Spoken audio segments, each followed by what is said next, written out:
Good afternoon. हाँ, late के लिए सॉरी। इट्स ओके, धन्यवाद। चलिए, ऑनलाइन वालों से भी माफ़ी भाई, 15 मिनट वेट किया तुम लोगों ने, सांस फूल रही है ऊपर आते हुए। ज़्यादा बढ़ा देना, इतनी बेरहमी नहीं करेंगे। चलो, कहाँ पढ़ रहे थे बताओ?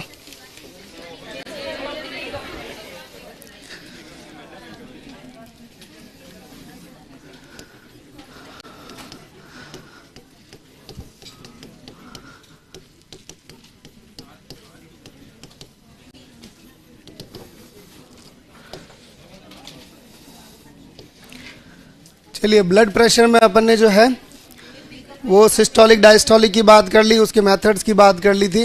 फिर आपने बीपी कफ पढ़ लिया।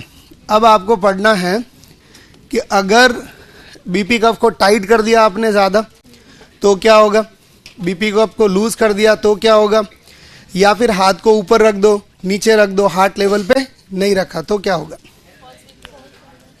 कैसी, ज़्यादा या कम? टाइट होगा तो ज़्यादा आएगी, और लूज होगा तो पक्का?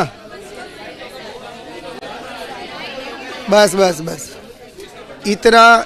इतना विरोधाभास है, इसका मतलब है गड़बड़ कहीं है। लिख लो, लूज बांधेंगे तो हाई फॉल्स आएगी, और टाइट बांधेंगे तो कम आएगी, लो फॉल्स आएगी।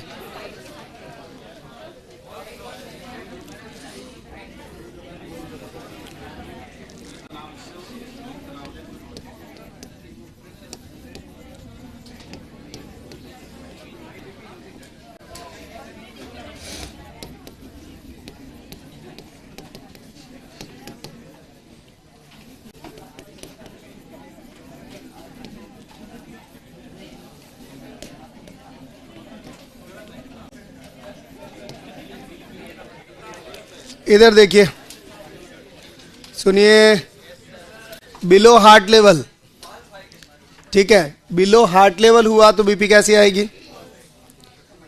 ज़्यादा आएगी या कम आएगी? कम आएगी। बिलो हार्ट लेवल में ज़्यादा आएगी। कैसी आएगी? ज़्यादा आएगी, इंक्रीज बीपी आएगी। नेक्स्ट आपका स्लो डिफ्लेशन। क्या स्लो डिफ्लेशन मतलब आराम आराम से उसको तुम कर रहे हो, उसमें क्या आएगी? ज़्यादा या कम? इसमें भी ज़्यादा। नेक्स्ट आपका नैरो कप हुआ तो, छोटा कप है, हाई। और लूज कप हुआ तो ये भी हाई। तो इन सभी केसेस में क्या हो रहा है, बीपी जो है वो हाई आएगी। इसका मतलब है BSNL। BSNL में बीपी हमेशा क्या आएगी? हाई आएगी। चल नहीं रहा ना बेचारा, ठीक है, सब बंद हो गया उसका नेटवर्क, तो BSNL में बीपी क्या आएगी? हाई आएगी। नेक्स्ट आपका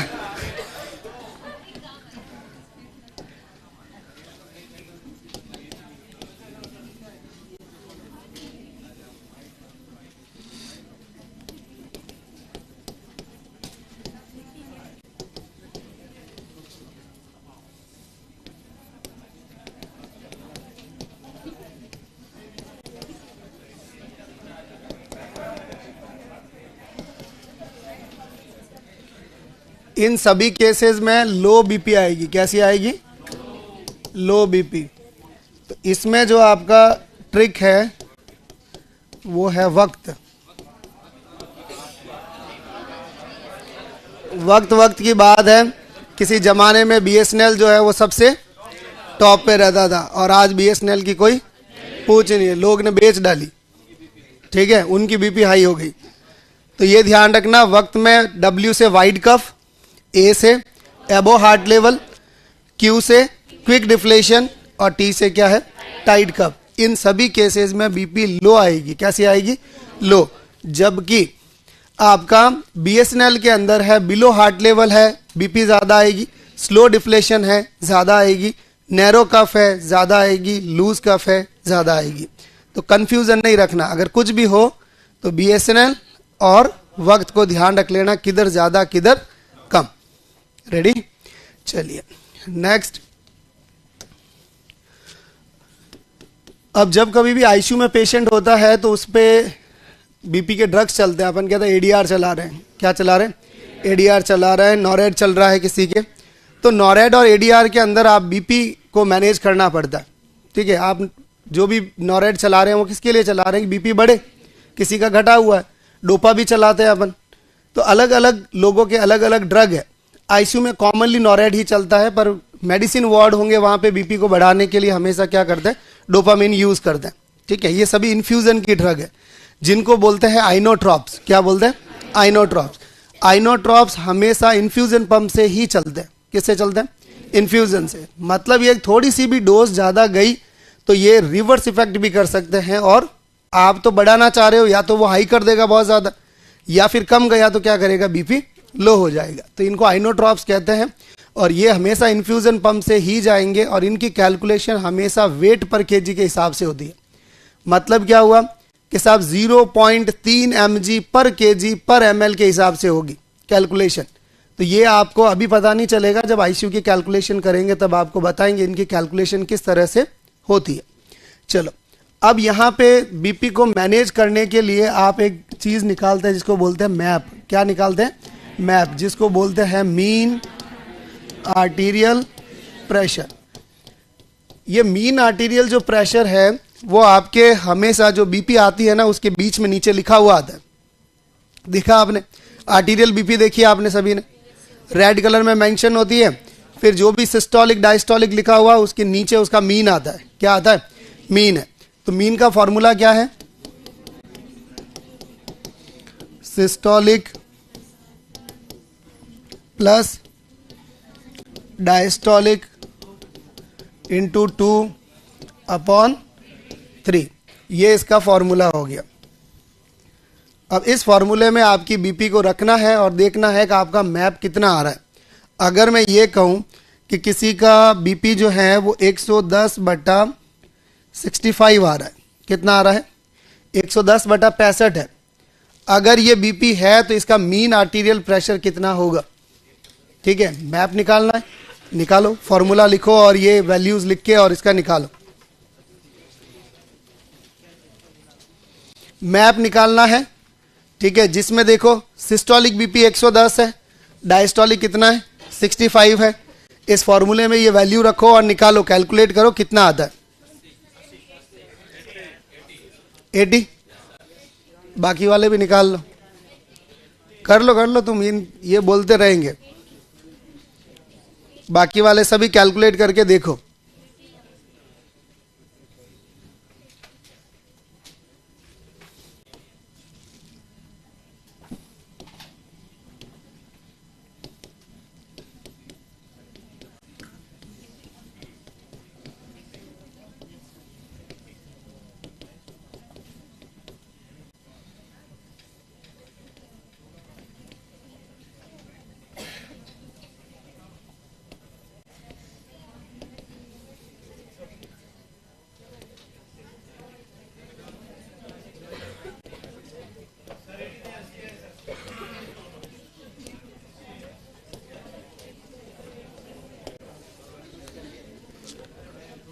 क्लियर? सब क्या आ गया? चलिए, ब्रैकेट का सवाल करना, पहले इसको करके फिर ही जोड़ना है। उल्टे सीधे करोगे तो सब गड़बड़ आएगी। 80 mm ऑफ Hg इसका क्या निकला है? मीन आर्टीरियल प्रेशर निकला है। अब अपन ये कहते हैं कि अगर आपका मैप, ठीक है, अबोव 60 होना चाहिए। कितना होना चाहिए? अबोव 60 mm ऑफ Hg होना चाहिए। क्यों मैप 60 mm ऑफ Hg होना चाहिए? क्योंकि अगर आपको ब्लड जो जा रहा है उसका प्रेशर कितना है वो आपको देखना है, और वो जो हार्ट प्रेशर लगा रहा है वो प्रेशर अगर आपके ब्रेन तक में सप्लाई नहीं पहुंचाएगा तो उसका पंपिंग किया हुआ कोई काम का नहीं है। सही है या नहीं है? सबसे ज्यादा ब्लड सप्लाई तो किसको जाती है? लीवर को जाती है, ब्रेन को नहीं जाती है, ये ध्यान रखना। सबसे ज्यादा जो है वो ब्लड सप्लाई लीवर को जाती है, फिर किडनी को जाती है, थर्ड नंबर पे ब्रेन को जाती है।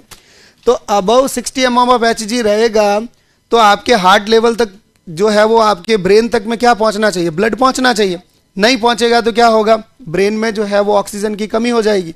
कमी होगी तो वो हाइपोक्सिक इंजरी होने लगेगी, और हाइपोक्सिक इंजरी आपको करवानी नहीं है। तो इसलिए उसका बीपी कम से कम इतना हो कि ये इतना प्रेशर तो बने ही बने उसके अंदर। अब अगर 120/80 का निकालोगे तो कितना रहेगा? 90 रहेगा। कितना रहेगा? 90। तो मीन आर्टीरियल प्रेशर कितना है? 90। देखो नॉर्मल 60 से ये कितना mmHg ज्यादा है? 30 mmHg ज्यादा है। तभी जाके जो है वो आपकी बॉडी पे प्रॉपर वर्क कर रहा है कि आपको प्रॉब्लम नहीं आ रही है। जैसे जैसे किसी बंदे की बीपी गिरेगी ना, वैसे वैसे उसको जो है वो ड्राउजीपन आने लगेगा। ठीक है, बंदा जो है वो आंखें एकदम जो है वो बंद होने की कगार पे आ जाएगी, उसको समझ ही नहीं आ रहा है कि उसका कॉन्शियसनेस लेवल कहाँ जा रहा है। राइट, वो धीरे धीरे डल होता जाएगा। वो डल होने का रीजन है ये। ठीक है, मीन आर्टीरियल प्रेशर। तो डॉक्टर एक ही चीज बोलता है कि ये ड्रग जो है, अगर कोई भी ड्रग नॉरेड जो है वो 5 ml पे चल रहा है, तो डॉक्टर कह रहा है कि इसका मीन कितना आ रहा है? आप कह रहे हैं कि साहब मीन 65 आ रहा है, तो वो कहेगा आप 65 नहीं चाहिए अपने को कितना चाहिए? 60 से ऊपर चाहिए, तो इसको कम करो। अपन ने 4 ml पे किया, अभी भी वो मीन कितना आ रहा है? 64 आ रहा है। वो कह रहा अभी भी कम कर सकते हो, 3 ml कर दिया, फिर भी जो है वो 61 पे आ गया। अब कह रहे हो अब रुक जाओ, 3 ml पे चलने दो। कितने पे चलने दो ड्रग को? 3 ml पे चलने दो। अगर इसका ये प्रेशर बढ़ा तो फिर अपन इसको टैपर करने की कोशिश करेंगे। कभी भी कोई भी ड्रग को धीरे धीरे बंद करते हैं उसकी लिमिट में, उसको टैपर बोलते हैं। क्या बोलते हैं? टैपर ऑफ करना। अगर पूरा बंद कर दिया तो उसको कहेंगे टैपर ऑफ। क्या बोलते हैं? Tapper of. ऐसा अपन टीपीएन में भी करते हैं, टोटल पेरेंटल न्यूट्रिशन में भी करते हैं। तो टैपर ऑफ का मतलब है कोई ड्रग अगर 10 ml पर आवर से चल रहा है तो उसको धीरे धीरे बंद करना है। धीरे धीरे बंद करना मतलब टैपर करो उसको। टैपर क्या होता है? ऐसे ढाल है तो उसको थोड़ा थोड़ा कम करो। तो इस तरह से टैपर करेंगे। तो 5 ml पे था, फिर 4 करेंगे, 3 करेंगे, 2 करेंगे, 1 करेंगे, और फिर भी बीपी बराबर आ रहा है तो उसको क्या कर देंगे? टैपर ऑफ कर देंगे। क्या कर देंगे? Tapper of. इस वर्ड को ध्यान रखना, बार बार इसीलिए बोल रहा हूं क्योंकि ये वर्ड जो है वो तुम्हें चकराएगा परीक्षा के अंदर। वो लिखेगा, कोई भी ड्रग लिखेगी, इसको जो है वो टैपर करना है, या टैपर करके 10 से टैपर करके 5 पे कर दिया। इसका मतलब क्या है? इसका मतलब है कि धीरे धीरे क्या कर रहे हो? कम कर रहे हो, उसकी स्पीड को कम कर रहे हो। तो ये टैपर ऑफ करेंगे और क्या करेंगे? बंद करेंगे।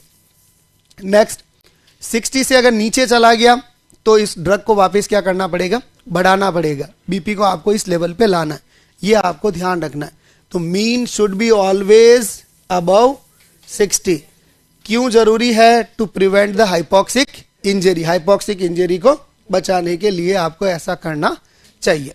चलिए एक अपन फॉर्मूला और लिखते हैं ना कि इन आपका ब्लड में सप्लाई कैसे होगा, सेरिब्रल परफ्यूजन कैसे होगा। सेरिब्रल परफ्यूजन पढ़ते हैं ना, आईसीपी। ठीक है, तो अगर आप सेरिब्रल परफ्यूजन की बात करेंगे, किसकी करेंगे? सेरिब्रल परफ्यूजन की बात करेंगे, जिसको अपन सीपी बोलते हैं। क्या बोलते हैं? सीपी इज इक्वल टू क्या होता है आपका? Map minus ICP. अब मैप आपका कह रहा है 60 है और आईसीपी आपका कितना है? 15 है। ठीक है, अब पीछे कितना बचा? 45 mm ऑफ Hg बचा। क्या ये जो प्रेशर है आपका वो सेरिब्रल परफ्यूजन कर देगा? सेरिब्रल परफ्यूजन नहीं करेगा। जब नहीं करेगा तो हाइपोक्सिक इंजरी के पूरे चांसेस है यहाँ पे। तो यहाँ पे 2 फॉर्मूले आपको ध्यान रखने हैं। ये तो नर्वस सिस्टम के रिगार्डिंग आता है। किसके सिस्टम के? नर्वस सिस्टम के रिगार्डिंग आता है। बात आपको समझ आई? कहना क्या चाह रहा हूं? ठीक है, एक ही चीज है कि बीपी आपकी भले ही 140/90 आ रही है, पर उसका क्या सही होना जरूरी है? मीन आर्टीरियल प्रेशर होना जरूरी है। लोग कहते हैं इस बीपी को तो लोग कम कहेंगे, मैं कह रहा हूं 108/62 किसी का बीपी है, लोग कहेंगे ये बीपी कम है। ये बीपी अच्छा नहीं है। क्यों अच्छा नहीं है? कि ये कम लग रहा है मुझे, 120/80 से कम है। पर इसका अगर मीन निकालोगे और मीन कितना आ रहा है? 60 आ रहा है, तो मैं कहूंगा ये बीपी ठीक है, इसमें कोई दिक्कत वाली बात नहीं है। क्योंकि मीन 60 रहेगा तो क्या रहेगा? ब्रेन को सप्लाई होती रहेगी और वो पेशेंट एक्टिव रहेगा। ठीक है, नेक्स्ट आपका, अगर मैं ये कह रहा हूं कि 120/82 किसी का बीपी है, तुम कहोगे ये बहुत बढ़िया बीपी है। क्यों कहोगे? क्योंकि इस लाइन से ऊपर है। आपने सिस्टोलिक और डायस्टोलिक पे ही ध्यान दिया। आईसीयू के अंदर कभी भी इन बीपी पे ध्यान नहीं देते। कि 120/80 है कि 140/90 है, उसमें कोई ध्यान नहीं देता। वो आते ही सीधा एक ही चीज पूछता है कि इसका मैप कितना है, मीन आर्टीरियल प्रेशर कितना, कि साहब इसका 60 से अबो है, इसका मतलब बस ठीक है, ओके, कोई दिक्कत नहीं है बीपी के अंदर। तो इन रीडिंग्स को नहीं गिनते हैं, किस रीडिंग को मानते हैं? मैप की रीडिंग को मानते हैं। मैप जब निकलेगा तभी आप क्या निकाल पाओगे? सीपी निकाल पाओगे, सेरिब्रल परफ्यूजन निकाल पाओगे। क्या कह रहे हैं? मैप माइनस क्या है? आईसीपी। तो जो भी मैप आएगा उसमें से क्या निकालोगे? आईसीपी निकालोगे। अगर ये जो है वो 60 से ऊपर रहा तो ही आपका क्या रहेगा, ठीक है, आप हाइपोक्सिक इंजरी से प्रिवेंट कर सकते हो, नहीं तो हाइपोक्सिक इंजरी क्रिएट हो जाएगी आपकी।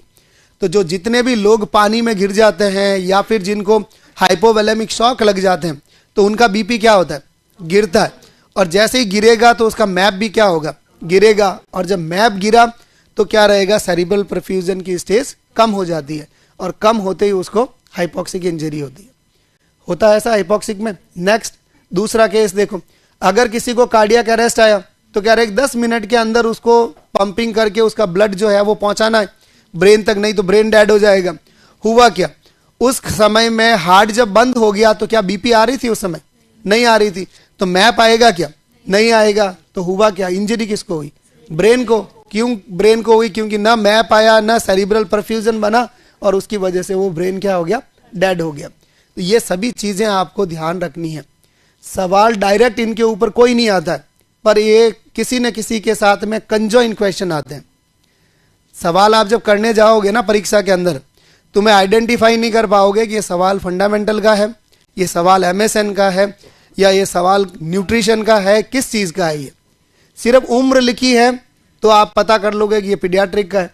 अगर उसके अंदर कोई उम्र नहीं लिखी है तो वो अडल्ट मानते हो, तो ये कोई पता नहीं चलेगा। ये सब सब्जेक्ट अपन डिवाइड किए हुए हैं, आगे जाके तो सब सब्जेक्ट क्या होने जाने? एक होने जाने। परीक्षा में ऐसे बोलता है कि 20 सवाल पीडियाट्रिक के देगा, 20 सवाल साइकियाट्रिक के देगा, नहीं देगा ना। वो कंडीशन तो बोलता है कि एक पेशेंट है जिसको अल्सरेटिव कोलाइटिस है, उस पेशेंट को तुम डाइट क्या दोगे? क्या कह रहा है? अल्सरेटिव कोलाइटिस का पेशेंट है, उस पेशेंट को कौन सा खाना खाने के लिए बोलोगे? अब आपका क्या? फाइबर, हाई फाइबर, बोलो बोलो। सब उंदा काम करना बेटा, एक भी सीधा काम नहीं है। मैंने कहा ना, स्टोमाटाइटिस हमेशा इन्फ्लेमेशन ऑफ स्टोमक तुम्हारे मुंह से निकलेगा, क्योंकि तुम्हारे काम यही है। अभी तो कल तो रटवाया, इसलिए नहीं निकलेगा। एकमात्र अल्सरेटिव कोलाइटिस ऐसी आपकी जीआई की प्रॉब्लम है जिसमें लो फाइबर डाइट देते हैं। क्या देते हैं? लो फाइबर। ऑलरेडी अल्सर होए पड़े हैं भाई, छिल गई है अंदर से इंटेस्टाइन, और फाइबर दोगे तो और छील डालोगे उसको, तो इसलिए वहां पे कैसी फाइबर दोगे? लो फाइबर दोगे। ये आपको ध्यान रखना है। तो अब ये सवाल किसका है? न्यूट्रिशन का है या एमएसएन का? लो, क्यों न्यूट्रिशन वाला मार सके फापा मारेला? एमएसएन के साथ न्यूट्रिशन डाल दे। चलो अब बताओ मेरे को, अगर अरे दोनों मुकेश सर पढ़ाते वो तो ठीक है, सब्जेक्ट कौन सा? अब चल अब ले दूसरा सब्जेक्ट बताओ। अगर एक पेशेंट जो है उसको विपल प्रोसीजर हुआ, क्या हुआ? विपल प्रोसीजर हुआ, या फिर कोई भी पोस्ट ऑपरेटिव पेशेंट है, ठीक है, जीआई सर्जरी का पेशेंट है, उसमें एनजी ट्यूब डाल दी। क्या डाल दी? NG tube. एनजी ट्यूब को सक्शन करने का या इंटरमिटेंट गैस्ट्रिक लवाज करने के पीछे रीजन क्या है? सीआरटीएस करने का क्या रीजन है? कंटिन्यूस ड्रेनेज क्यों करते हैं उसको? पेनकेटाइटिस। कौन कहे पेनकेटाइटिस? ऑपरेशन कर दिया, सब पाप काट दिया पूरा, पीछे क्या बचा वो बताओ तुम।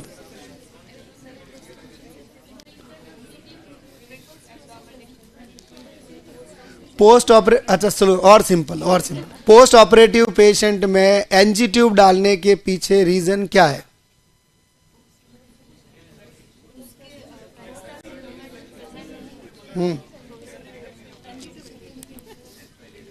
Gastric decompression. क्या रीजन है उसका? गैस्ट्रिक डीकम्प्रेशन है। पेट जो है वो क्या नहीं हो? फूले नहीं। क्यों फूलेगा पेट? क्योंकि पेरिस्टाल्सिस मूवमेंट नहीं है, ठीक है। पर आपका रीजन क्या है? रीजन है कि गैस्ट्रिक को आपका क्या नहीं करना है? एब्डोमेन डिस्टेंशन को रोकना है। रीजन पेरिस्टाल्सिस वाला नहीं है, पेरिस्टाल्सिस उसका एक रीजन है, पर आपका मतलब क्या है? किसको प्रिवेंट किसको करना है? ठीक है, गैस्ट्रिक डिकम्प्रेशन को प्रिवेंट करना, इसलिए आप एनजी ट्यूब लगा दो। अब कंफ्यूजन ये है कि सवाल किनो है, अब ये फंडा का सवाल है या फिर एमएसएन का सवाल, बस अब वही विरोधाभास है ना। आज तक किसी को समझ में नहीं आया कि सवाल किनो है, ठीक है। किसी का मैं मार सके साहब, जीएरी कंडीशन तो मैं पढ़ाऊं, जीएई सिस्टम तो मैं पढ़ाऊं, मेरा सवाल है, तो इस चक्कर में तुम्हें नहीं पढ़ना है, ठीक है। ये मैं और वो सल्ट लेंगे, ठीक है, आपस में। तो आपको सिर्फ ये ध्यान रखना है कि येन केन प्रकारेण सवाल क्या होना चाहिए, सही होना चाहिए, बस। तो तुम्हें ध्यान यही रखना है कि चाहे वो इधर से सही हो, ठीक है, चाहे आपके मैप से सही हो, कैसे भी करके सवाल तक सही तक पहुंचना चाहिए। जब लास्ट में पूरा सिलेबस पढ़ लोगे तब एक ही चीज़ है कि वो सभी जगह का जो नॉलेज है ना वो एक जगह मिल के काम आएगा, ठीक है। वही चीज़ें आपको काम में लेनी है। तुम लोग सोच रहे हो कि साहब ये जो एबनॉर्मल पल्स पड़ी है वो एबनॉर्मल पल्स जो है वो सीधी सीधी आएगी क्या? सीधी सीधी कभी नहीं आएगी। सब उंदे पादरे पूछेंगे, उसमें कोई ना कोई डिजीज कंडीशन दे देगा, उसके बारे में पूछेगा। तो ये चीज़ें ऐसे ही पढ़नी है आपको।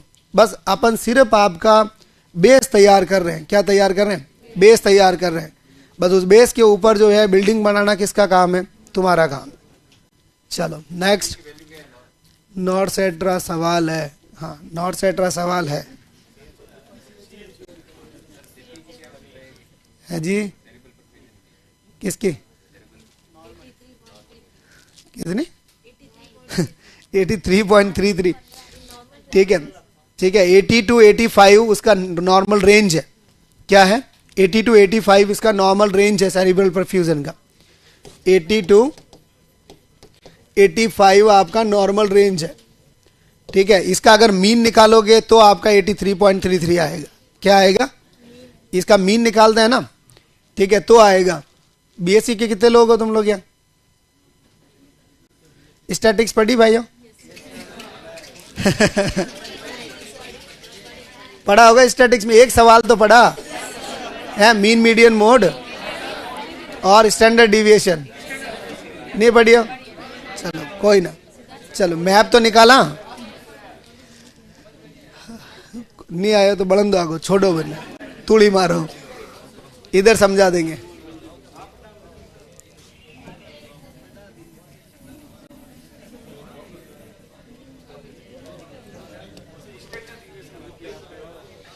अच्छा, एक चीज और, किसी भी पेशेंट की बीपी कम होती है तो सबसे पहले लोग क्या करते हैं? पानी पिलाते। ओ हैंगू सही जवाब है। हैंगू पहला कुछ भी हो, भले ही आदमी मर रहा होना तो उनका इन पानी पाओ, ठीक है। और दूसरा, कोई ठोक पीट के बिठाया हो तो भी क्या, और कुछ नहीं, लड़ाई होगी, बस पानी पिलाओ इसको। नाक से नक्सीर आ रही है तो और क्या करना? नहीं, माँ तो ऊंचो कर पानी पाओ बस। और मर जाता है ना तो भी बोलते हैं इसको पानी पिलाओ। बस फर्क इतना होता है, पानी की जगह गंगा जल आ जाता है और कोई फर्क नहीं पड़ता, पर सब पानी पिलाएंगे। एपिस्टैक्सिस वाले को कभी लेटाना नहीं है, न पानी पिलाना है। एपिस्टैक्सिस समझे? नक्सीर आ रही हो नाक से तो उसको आगे की तरफ करना है। दूसरा, कभी भी अगर कभी भी कोई भी पेशेंट ऊपर से गिरा हो, नीचे पड़ा पड़ा गिर गया हो, ठीक है, या बेड से गिरा हो, कहीं से भी गिरा हो, ठीक है, उसको कभी भी बोतल दो ना, उसको बोलना तू मुंह के लगा के पी ले, ठीक है। ये ज्यादा नाटक नहीं करना ऊपर की इसकी बोतल है, ठीक है, इसका इन्फेक्शन मेरे में आ जाएगा या फिर मेरा इन्फेक्शन इसमें चला जाएगा, लक्षण चले जाएंगे, कुछ फर्क नहीं पड़ता है। मुंह लगा के ही पीना है, ऐसे ऊपर करके नहीं पीना। ऐसा पीने का मतलब ये है कि अगर आपकी सर्वाइकल पे चोट आई और आपने ऐसे किया तो पूरे जाते रहोगे, फिर लोग पानी में कूदना वाला गंगा जल में अस्थियां विसर्जन करके आएंगे। इसलिए नर्स को हमेशा ध्यान रखना है कि कभी भी कोई भी पेशेंट आपकी इमरजेंसी में आए, चाहे वार्ड में आए, एक जगह से दूसरी जगह पे शिफ्ट कर रहे हो पेशेंट को, तो नर्स का ध्यान हमेशा जो है वो आपकी नेक होल्डिंग पे होना चाहिए। किस मरीज की किस होल्डिंग पे? नेक होल्डिंग पे। पाँव लटक रहा है, अगर किसी आदमी को उठाया आपने, उसका पाँव लटक रहा है नीचे, ठीक है, उंगलियां घसीट गई पूरी, कोई फर्क नहीं पड़ता, ठीक है। हाथ इधर लटका हुआ पड़ा है, कोई फर्क नहीं पड़ता, पर गर्दन लटकनी नहीं चाहिए। और लोग कैसे करते हैं, एम्बुलेंस में भी यहाँ एक त्रासदी हुई थी ना, अगर 4-5 लोग एक साथ एक्सीडेंट में घायल हो जाए ना और एम्बुलेंस आ जाए तो लोग कैसे पकड़ते हैं, एक इधर से शोल्डर इधर से पजामा, मैंने कहा 1 2 है 3, बस 1 2 है 3 में वो वहीं जाएगा। पकड़ना किधर है, एक आदमी किसको पकड़ के रखे, गर्दन को पकड़ के रखना, सपोर्ट करना। सबसे बड़ा रीजन है, कभी भी कोई भी पेशेंट गिरा है ये मान के चलो, एक इन दे गुदीप दे, ये बैठा ना, दो इसके ऊपर एक रुमाल डालो, मचकाओ इसको।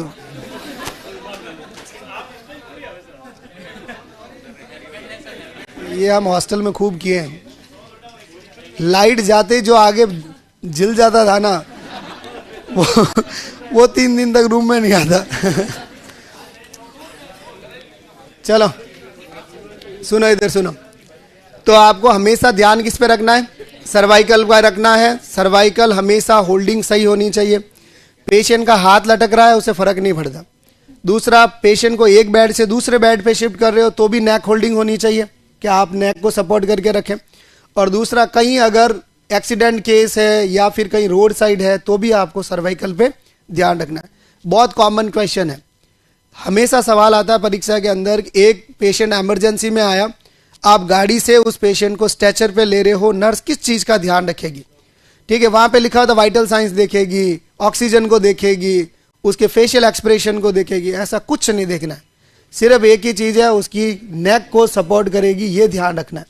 बात समझ आ गई? लिखो ये पॉइंट।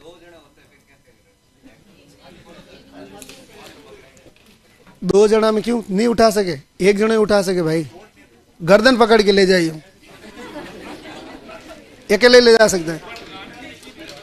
जो होल्ड आप, इधर सुनो, इधर तुम्हारा लक्षण तो वही है कि तुम्हें तो बस एक ही चीज दिख रही है, एक आदमी अट्टू पकड़ेला। क्यों यहां से पकड़ेगा? एक आदमी जो है वो गर्दन से पकड़ेगा, ठीक है, यहां सपोर्ट रखेगा। दूसरा आदमी भले ही शोल्डर से पकड़ ले, सपोर्ट तो हो गया ना। पकड़ने तरीका पता होना चाहिए। क्या लिखा तुम लोगों ने ऊपर श्री श्री 1008 में क्या लिखा? Nurse should always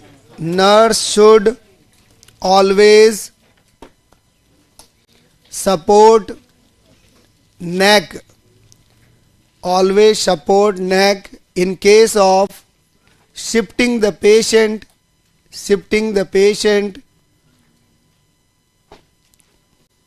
from one place to another, मतलब कोई भी जगह, मैं यहाँ पे लिखा नहीं रहा हूं आपको, अभी मैं लिखा दूंगा कि आपके बेड से स्ट्रेचर पे, और वहां पे स्ट्रेचर पे बेड पे आ गया तो तुम फिर कंफ्यूजन के मार ने स्ट्रेचर से बेड तो नहीं लिखाया, बेड से स्ट्रेचर लिखा दिया।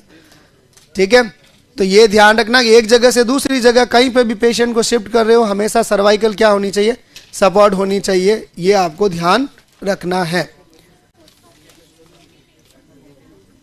हाँ, कोई भी पेशेंट हो, कैसा भी पेशेंट हो, अगर जो बंदा नेक होल्ड नहीं कर सकता है उसमें हमेशा आपको नेक होल्डिंग करनी है। ठीक है, बच्चे को उठाते हो ना, छोटे बच्चे को, जब तक नेक होल्डिंग नहीं आती है तब तक आप क्या करते हो, ऐसे ही तो पकड़ते हो कि इस तरह से पकड़ना। वो क्यों पकड़ाते इस तरह से? नहीं तो ये गर्दन लचक जाएगी उसकी, तो इसलिए उसकी नेक होल्डिंग्स होनी चाहिए। चलो इसको लिखो, जल्दी करो। लॉग रोल पोजीशन जो है वो चेंज करने के लिए है, पर लॉग रोल में पूरा का पूरा होता है, पूरी स्पाइन जब इन्वॉल्व होती है तब होता है लॉग रोल।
पूछो पंडित जी।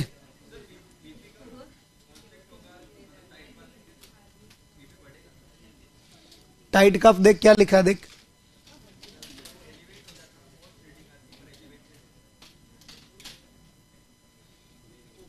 नहीं आएगा।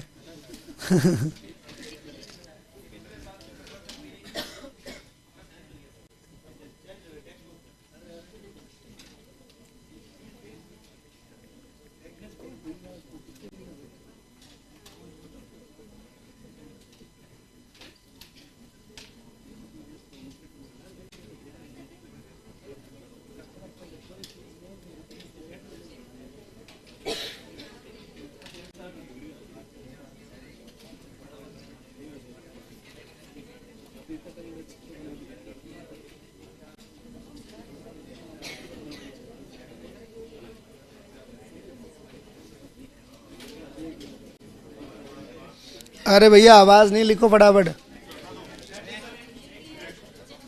हो गया डन।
किसमें? एसडीपी के अंदर जो है वो लगभग 150 ml के करीबन जाएगी। फिर दूसरा डिपेंड करता है कि उस ब्लड से निकल कितना रहा है एसडीपी। कोई फिक्स अमाउंट नहीं है सच, पर 150 ml तो करीबन जाएगी ही जाएगी। एसडीपी कभी स्टोर नहीं होती है, हाथों हाथ लाइव डोनर चाहिए होता है उसके लिए, सीधा लेके प्रिपेयर करके सीधा लगाते हैं। आरडीपी जो है उसको स्टोर करने का अलग अलग तरीका है। -20 पे कर सकते हो, -40, -65, पर जैसे जैसे टेम्परेचर बढ़ाओगे वैसे वैसे टाइम ड्यूरेशन बढ़ता जाएगा। क्रायो प्रिसिपिटेट को -65 पे रख दें, 1 साल तक स्टोर करके रख सकते हो। डन हो गया ये।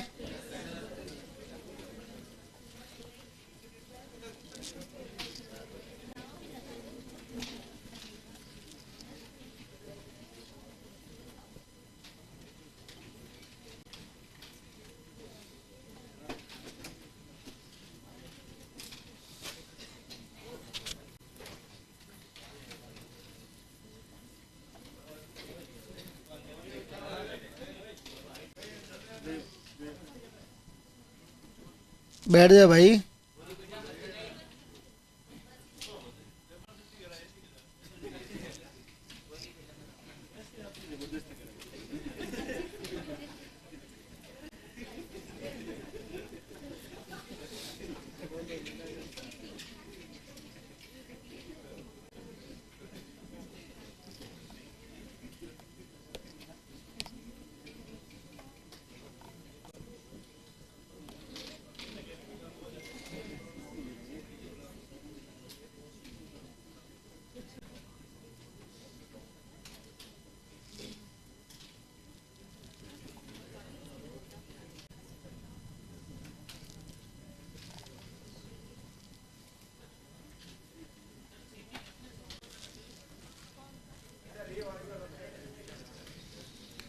80 से 85 जो है वो नॉर्मल है आपका, इससे ऊपर जाएगा ठीक है तो सीपी ज़्यादा, इससे नीचे जाएगा तो सीपी जो है वो अंडर है।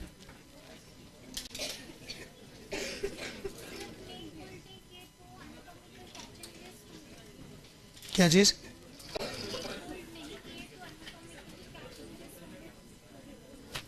एनाटॉमिकली सर्वाइकल इंजरी होगी, बताता हूँ अभी रुको। नॉर्मल सीपी लिखा है ना भाई 80 to 85। इंट्राक्रेनियल प्रेशर कितना है भाई? आईसीपी भी नहीं पता? 5 से 15।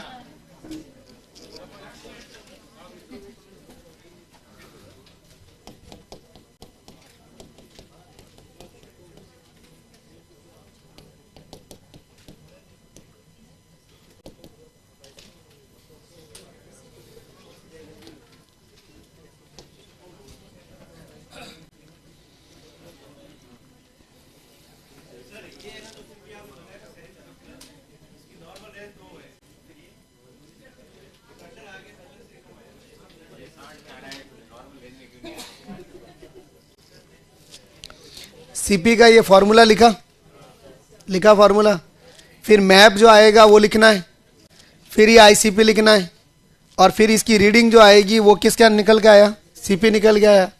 अब ये तो मैंने एक एग्जांपल दिया आपको कि ये इतना ऐसे निकालना है, नॉर्मल जो वैल्यू है वो ये है। इसलिए कह रहा हूं कि तुम लोग छापो, ये नॉर्मल नहीं है भाई, ये नॉर्मल है।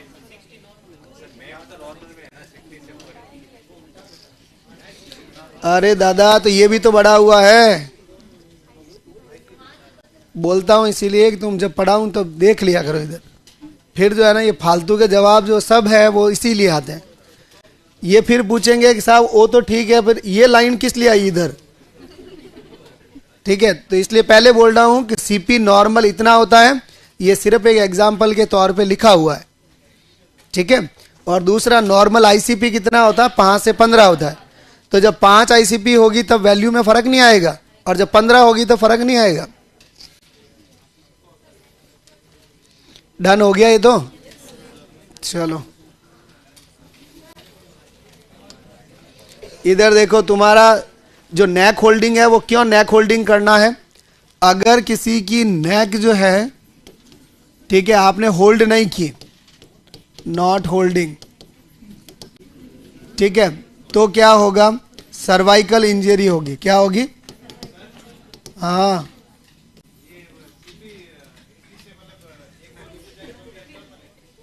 हाँ नीचे जाएगा तो एबनॉर्मल है। इस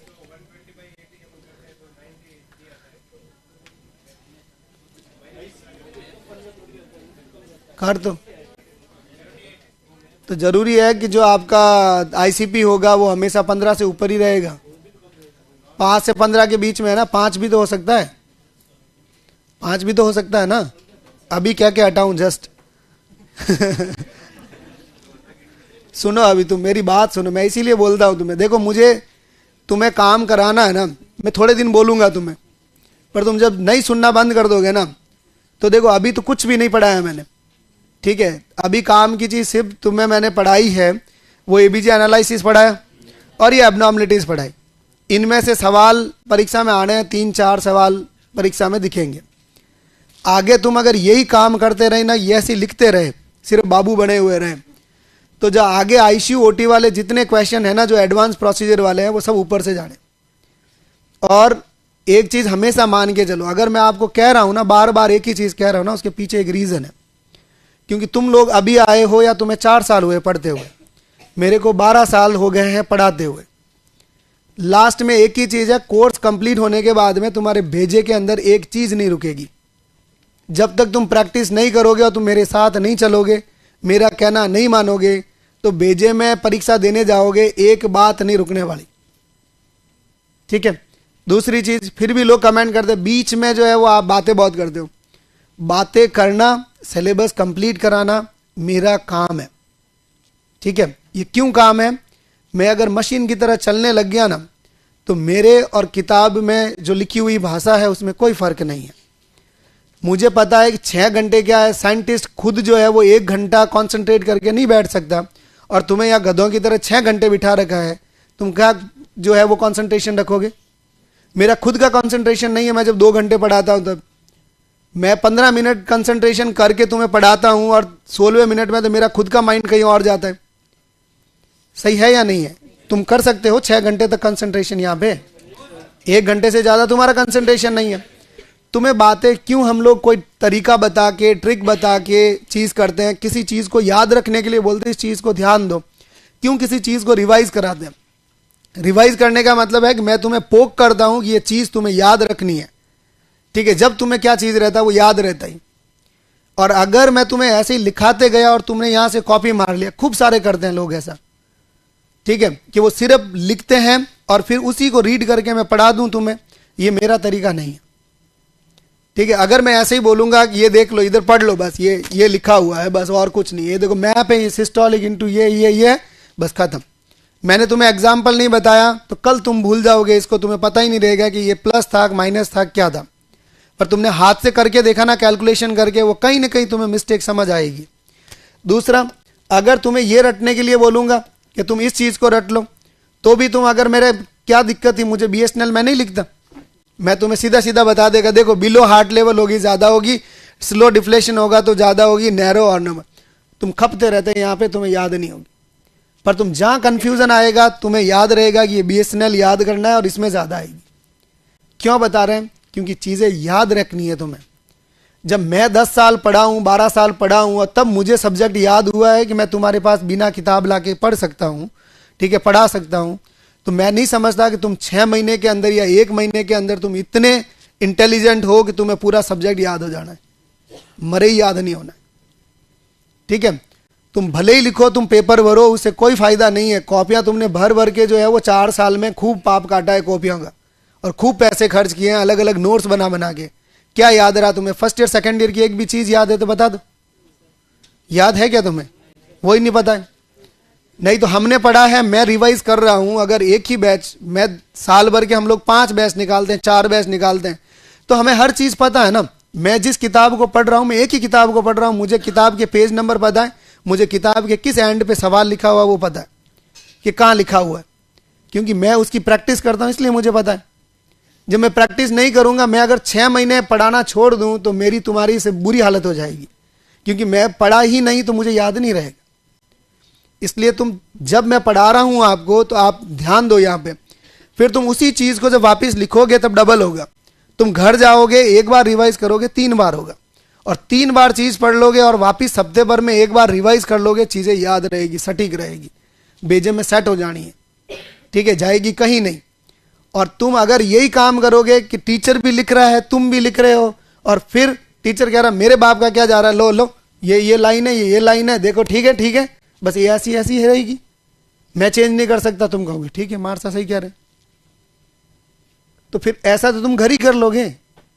फर्क क्या है? क्यों तुम लोग ऑनलाइन और ऑफलाइन में भी फर्क है? फर्क इसलिए है कि वो लोग जो है वो आपकी टीवी में बैठे हैं ना, देख रहे हैं, आपकी मोबाइल में स्क्रीन देख रहे हो आप, पर वो इतना कंसंट्रेट नहीं कर सकते जितना तुम लोग कंसंट्रेट कर रहे हो। कंसंट्रेशन का मतलब क्या? कैजुअल हो जाएंगे अपन। मेरी बॉडी को जितना आराम मिलेगा, मुझे अगर कुर्सी यहां लगा देना इस बोर्ड के पास में, तो मैं कुर्सी से उठूं नहीं। तुम्हारे को अगर परीक्षा में नकल दे दे, ठीक है, कि ये सवाल है 16 नंबर का और ये तेरे पास नकल है, ठीक है, और तुझे याद भी है ये सवाल, तू लिख, तुम लिखोगे, तुम्हें एक शब्द याद नहीं आएगा जो पढ़ा हुआ है, क्योंकि तुम्हारे पास नकल है। तुम्हारा ध्यान बार बार उस नकल पे जाएगा कि मैं इसको देख के ही लिखूं, क्योंकि तुम पैरालाइज्ड हो गए, तुम्हें सुन पड़ गए कि बस ये तो मैं मुझे देख के ही लिखनी है। अब ऑनलाइन वाले देख रहे हैं, वो मोबाइल देख रहे हैं, उसको पता है कि मैं कभी भी छोड़ के जा सकता हूं, मुझे कहने वाला कौन? सही है या नहीं? तो आप कंसंट्रेशन कर रहे हो, वो उसकी मर्जी होगी तो क्लास लेगा, मर्जी होगी तो नहीं लेगा। आप तो नहीं जा सकते हो ना। आप यहां आगे पंच कर दिया तो इसका मतलब है कि आपको बैठ के पढ़ना है। तुम अगर उठ के जाओगे तो भी तुम सोचोगे एक बार कि टीचर देख रहा है और ये कुछ बोल तो सकता है, ठीक है, तो इसलिए तुम यहां जबरदस्ती बैठे रहोगे तो हाँ ठीक है, और बैठे रहोगे तो कुछ न कुछ कान में जाएगा और अच्छी चीज लेके जाओगे। बस इतना ही फर्क है और कुछ फर्क नहीं है। पर तुम लोग कोई समझते नहीं हो कि ये चीज़ क्यों बोल रहे हैं आपको बार बार। तो इसलिए आप रिवाइज करो, ठीक है। कोई नहीं, मजाक मस्ती चलती रहती है, मैं खुद भी तो करता हूँ ना, बोलते हैं, पर आपको क्यों बोल रहे हैं? क्योंकि 6 घंटे नहीं कंसंट्रेशन रहेगा, इसलिए मजाक अलाउ करते हैं। अगर यही मेरी 15 मिनट की अगर क्लास रहे या आधे घंटे 1 घंटे की क्लास रहे तो मैं खुद मजाक नहीं करूंगा। मुझे पता है कि मैं अगर 15 मिनट मजाक करूंगा तो मैं सिलेबस कब कराऊंगा। पर मैं अगर 4 घंटे की क्लास ले रहा हूं तो मुझे 15 मिनट वक्त तुम्हें रिफ्रेश करने के लिए चाहिए, मुझे रिफ्रेश का जरूरत नहीं है। मेरी कैसेट इतनी भरी हुई है कि रात को 1 बजे भी उठा के अगर तुम प्रेस कर दोगे ना बटन, तो मैं बड़ चलता रहेगा। और ये कैसेट दिन भर चलती है, इसलिए मुझे फर्क नहीं पड़ता, पर तुम्हें फर्क पड़ेगा। इसलिए हम लोग एक ही चीज चाहते हैं कि तुम्हारा भला हो, और वो भला सिर्फ तुम्हारे सोचने से ही होगा, तुम्हारे प्रैक्टिस करने से ही होगा। इधर उधर की बातें करने से कोई फायदा नहीं है, ठीक है। ज्यादा बेटर है सवाल सॉल्व करो, ठीक है, एक दूसरे को सवाल पूछो और काम की बात करो, ठीक है। जितनी फालतू की बातें होती है ना तुम बीच में, तो उतनी बातें जो है वो अच्छी बातें करो, फायदे में रहोगे हमेशा। और यही चीजें याद रहेगी, डिस्कशन की चीजें याद है। पता नहीं एक नया ऐप के अंदर एक फीचर लेके आए, ठीक है, चौपाल करके, ठीक है। तो वो पढ़ाई की जो चौपाल है वो क्यों लेके आए, क्यों उन्होंने पैसा खर्च किया उस ऐप के अंदर कि तुम्हारे लिए ये करें? फीस तो तुम उतनी दे रहे हो, उस चौपाल के लिए कुछ एक्स्ट्रा दिया क्या तुमने? तो फिर वो क्यों जो है वो अगले इंजीनियर को या फिर सॉफ्टवेयर इंजीनियर को इतना पैसा देके और वो ऐप में ये चीज फीचर ऐड करवा रहे हैं? फीचर ऐड सिर्फ तुम्हारे लिए हो रहा है कि तुम लोग उसमें सवाल करो, तुम्हारी अगर कोई क्वेरी है तो तुम करो, ठीक है। समझ में आए, सब लोग अलग अलग जवाब देंगे, कुछ ना कुछ अलग आएगा। तो इस चीज को करने के लिए, आपको पढ़ाई का माहौल बनाने के लिए जो है वो चीजें की जा रही है। तो तुम लोग समझते नहीं हो, तुम्हें तो बस फालतू की बातों का डिस्कशन, तुम भले ही इतना पन्ना दे दो तुम भर लोगे। पढ़ लो, 6 महीने हैं, 6 महीने भी कहा, अभी तो 3 महीने हैं, 3 महीने में जितना कर सकते हो उतना कर लो। लग गए तो ठीक है, नहीं तो फिर गई 6 महीने की। और ये बड़ा मुश्किल लगेगा।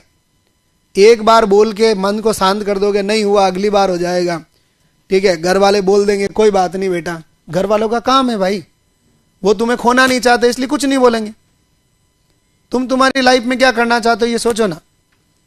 दिनों दिन दिमाग की एट्रोफी होगी, दिमाग का ग्रोथ नहीं होगी। दिमाग की ग्रोथ होनी थी जितनी हो गई, अब सिर्फ और सिर्फ एट्रोफी है।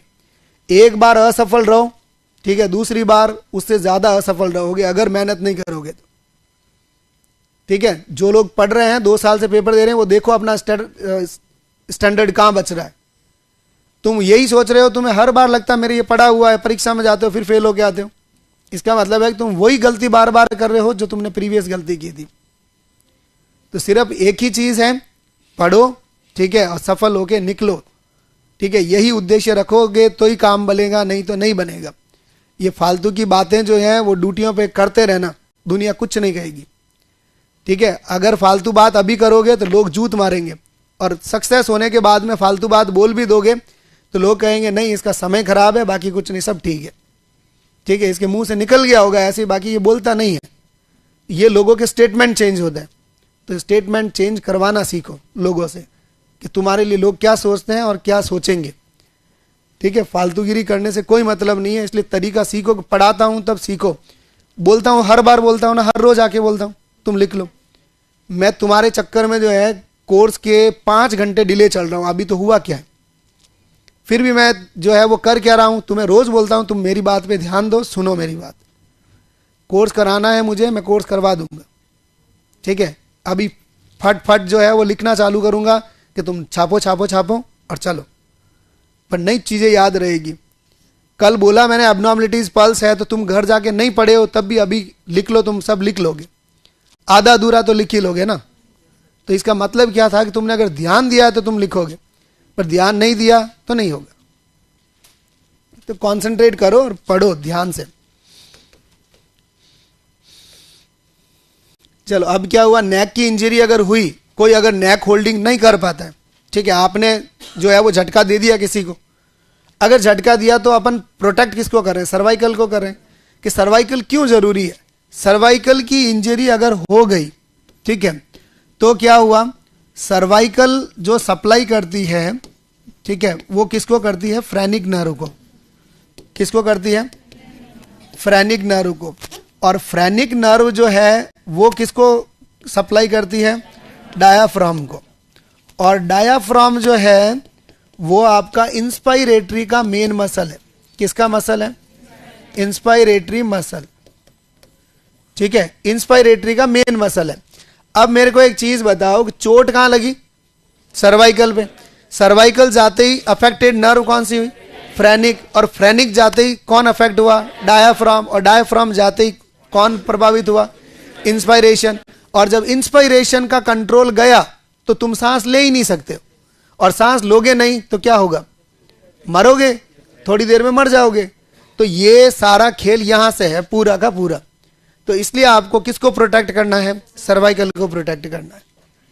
क्लियर? चलो इसको लिखो, इसका ये पैटर्न, फिर आगे पढ़ते हैं। हाँ, चौपाल ऑनलाइन ऑफलाइन सभी के लिए है, ऐप का फीचर है, इसलिए सभी के लिए है चौपाल वाला।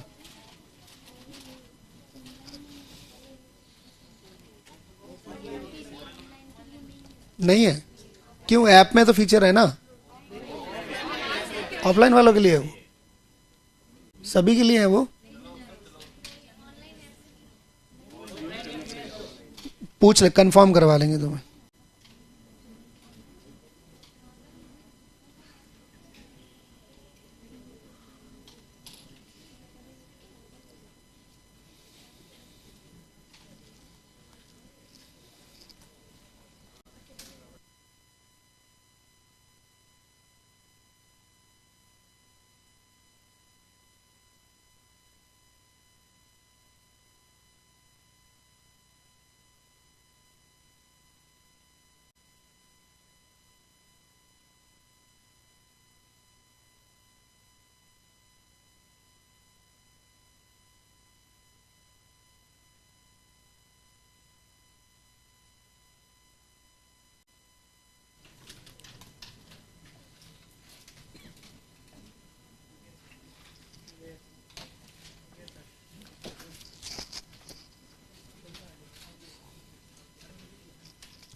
डन हो गया?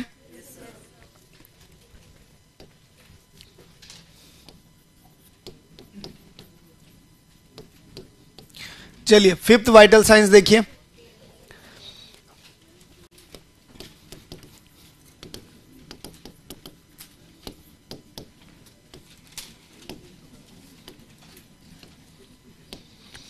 फिफ्थ वाइटल साइन जो है वो है पेन। अब पेन को डिफाइन कैसे करोगे? पेन को अपन कहते हैं कि ये जो पेन कभी भी होगा तो अपन एक तो सेंस किससे करते हैं? किसी न किसी आपके सेंसरी ऑर्गन से करेंगे। तो मोस्टली जो पार्ट होता है वो कौन सा पार्ट है? स्किन होता है। कौन सा पार्ट है? स्किन है। यही तो पेन को सेंस करती है। तो डिफाइन किस तरह से करोगे कि पेन क्या चीज है? Unpleasant sensation. क्या लिखते हैं? Unpleasant sensation. अगर ऐसा कोई भी सेंसेशन जो आपको क्या नहीं लग रहा हो, प्लीजेंट नहीं लग रहा हो, अनप्लीजेंट हो, जिसमें दर्द हो रहा हो, वही अपन क्या कहते हैं? पेन है। अब पेन के रीजंस क्या क्या है? What are the causes for the pain? Pain के रीजन क्या हो सकते हैं? क्यों दर्द हो रहा है? दर्द होने के रीजन हुआ है ट्रॉमा। क्या मतलब है? ट्रॉमा। या फिर आप जो है वो शॉर्ट में लिख सकते हो किसी तरह की कोई इंजरी है, या फिर क्या है, कोई ना कोई डिजीज है, या फिर कोई प्रोसीजर परफॉर्म किया है, जैसे इन्वेजिव प्रोसीजर है। कैसा प्रोसीजर है? इन्वेजिव है। नेक्स्ट आपका क्या? स्ट्रेस एक तरह का पेन है। स्ट्रेस एक तरह का पेन है क्या? स्ट्रेस एक तरह का ट्रॉमा है। क्या है? ट्रॉमा है। और ट्रॉमा हमेशा क्या करता है? पेन क्रिएट करता है। नेक्स्ट आपका तो इंजरी कहीं पे भी हुई हो, ट्रॉमा कहीं पे भी हुआ हो, किसी भाग पे डिजीज हुई हो, प्रोसीजर हुआ हो, कोई भी वो कैसा प्रोसीजर हो, इन्वेजिव हो, आईएम इंजेक्शन लग रहा, वो भी एक प्रोसीजर है, पेन हो रहा है ना। ठीक है। नेक्स्ट आपका आर्टीरियल लाइन डाली हो, सेंट्रल लाइन डाली हो, कैनुला डाला हो, सब प्रोसीजर्स हैं, इन सभी में क्या हो रहा है? पेन हो रहा है। तो ये सभी पेन के क्या है? कारण है। Next excessive pressure. अगर आप एक्सेसिव प्रेशर भी कहीं पे क्रिएट कर रहे हो, वो भी क्या क्रिएट करेगा? पेन क्रिएट करेगा। जैसे मान लीजिए बेड शोर जो है वो किसकी वजह से? प्रेशर की वजह से। या फिर अपन कह रहे हैं किसी चीज पे शेयरिंग फोर्सेस लग रहे हैं। शेयरिंग फोर्सेस का मतलब है कोई भी घसीट रहा हो, फ्रिक्शन लग रहा हो, तो वो भी क्या कॉज करेगा, पेन कॉज कर सकता है। तो ये सभी पेन के क्या है, रीजंस है, कॉजेज है। नेक्स्ट, अगर मैं ये कहूं कि पेन को असेसमेंट कैसा करेगा, असेसमेंट ऑफ पेन, पेन को एसेस आप किससे करेंगे, तो पेन को एसेस आप जो है वो अलग अलग स्केल से फॉलो करते हैं। किससे करते हैं, अलग अलग स्केल से। तो स्केल कौन कौन सी हैं जो आप फॉलो करते हैं, सबसे पहले होता है facial pain rating scale, facial pain rating scale, pain rating scale. Next, numerical scale, कौन सी स्केल, न्यूमेरिकल स्केल। नेक्स्ट बोलो, वॉन्ग बेकर, ये रही वॉन्ग बेकर, इसी को बोलते हैं वॉन्ग बेकर, वॉन्ग बेकर्स।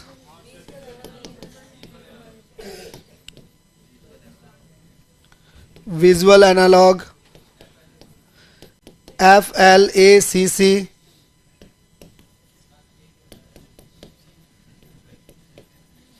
और newborn pain rating scale, newborn pain rating scale.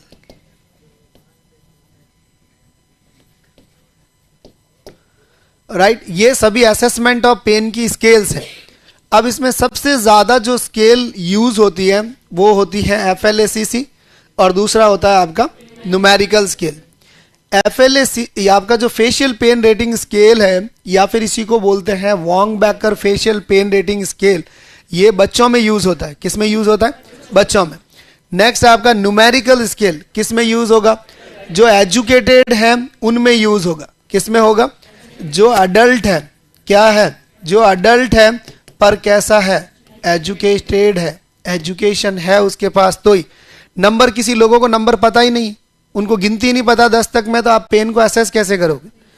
दूसरा विजुअल एनालॉग, विजुअल एनालॉग का मतलब क्या है, भाई देख रहे हो ना आप, उस पेशेंट में पेन दिख रहा है, ठीक है, वो कह रहा है कि भाई करा रहा है, उसके आंसू आ रहे हैं, इसका मतलब क्या है, पेन है।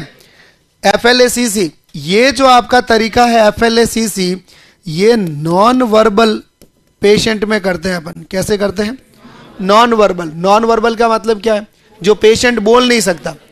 अब चाहे वो भगवान के घर से, कुदरत से ही जो है वो नहीं बोल सकता, या फिर आपने ऐसा कुछ कर रखा है जिसकी वजह से वो नहीं बोल रहा। आपने मुंह के अंदर ट्यूब डाल दी, ET ट्यूब डाल रखी है, ट्रैकियोस्टमी का पेशेंट है, क्या वो बोल सकता है, नहीं बोल सकता। तो आप कौन सा तरीका अपनाएंगे, FLACC अपनाएंगे। और न्यूबॉर्न पेन रेटिंग स्केल है कि साहब नवे बच्चों के लिए जो 28 दिन के बच्चे होते हैं उनमें एक तरीका थोड़ा सा अलग है, क्योंकि न तो वो एक्सप्रेशन देता है, ठीक है, कि जिससे अपन इसमें कंसीडर कर सकें। तो इसमें अलग अलग पैरामीटर्स हैं जो अपन फॉलो करते हैं।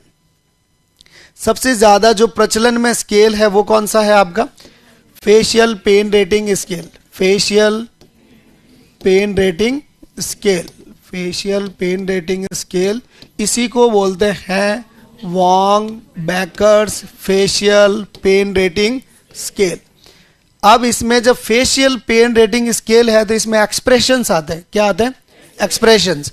अब एक्सप्रेशन का मतलब क्या है, भाई खुशी जाहिर करोगे तो क्या करोगे, स्माइल करोगे, राइट। अगर रोना आ रहा होगा तो आपके फेस के एक्सप्रेशन उस रोने जैसे बन जाएंगे। तो अपन कह रहे हैं कि यहाँ पे अलग अलग फेसेस बना रखे हैं, ठीक है। अगर मैं इस तरह से फेस बनाऊं तो ये देखो आपको फेस कितना अच्छा लग रहा है कि हाँ, ठीक है। नेक्स्ट आपका, अगर मैं फेस बनाऊं यहाँ पे और थोड़ी सी स्माइल जो है वो कम हो गई, उसमें और इसमें देखो फर्क है या नहीं है। उसकी स्माइल देखो, ये गाल यहाँ से यहाँ चढ़ गए, ठीक है, आंखों तक, और यहाँ पे जो है वो सिंपल से दांत दिखा रहा है, जैसे करता है बस इतना ही। फिर नेक्स्ट आए, कुछ भी नहीं है, न्यूट्रल में है, न हंसना है न रोना है। नेक्स्ट आपका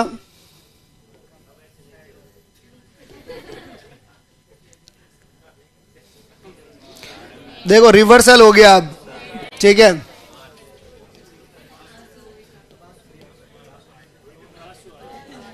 इजे आंसू घटे, अभी पूरा सर्कल नीचे।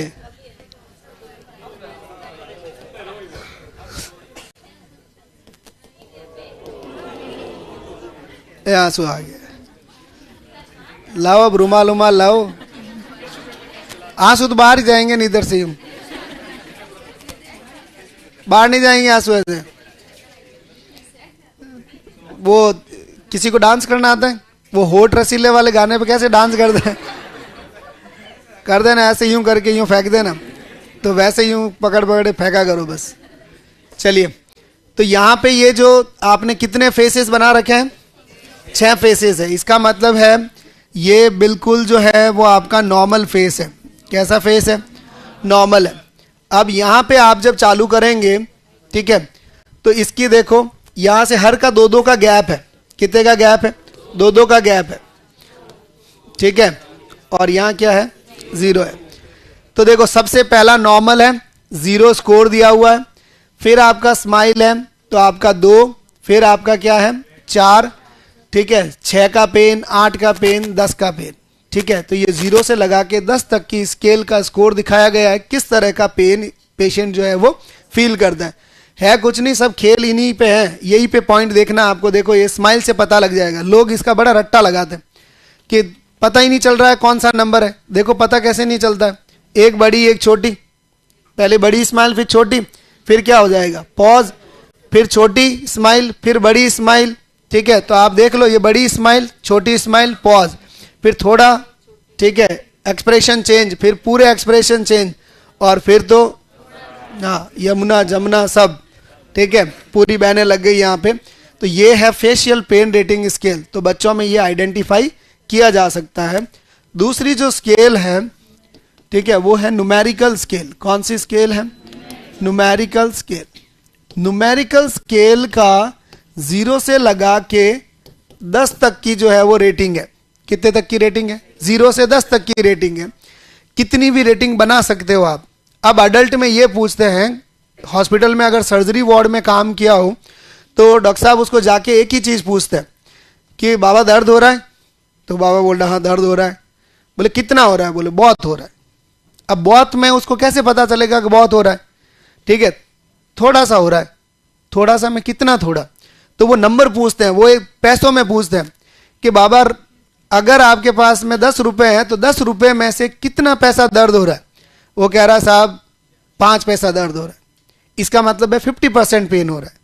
अगर वो कह रहा है कि 2 पैसा दर्द हो रहा है, इसका मतलब है कि नहीं के बराबर दर्द हो रहा है, कोई पेन इतना नहीं है। वो कह रहा है कि 9 पैसा दर्द हो रहा है, इसका मतलब है सीवियरिटी थोड़ी सी ज्यादा है। तो इनको क्या किया गया है, अगर आप 0 से 3 की रेटिंग लोगे तो उसको बोलते हैं माइल्ड पेन। क्या बोलते हैं? Mild pain. और 4 से लगा के 6 तक लोगे तो अपन उसको कहेंगे मॉडरेट पेन। क्या कहेंगे?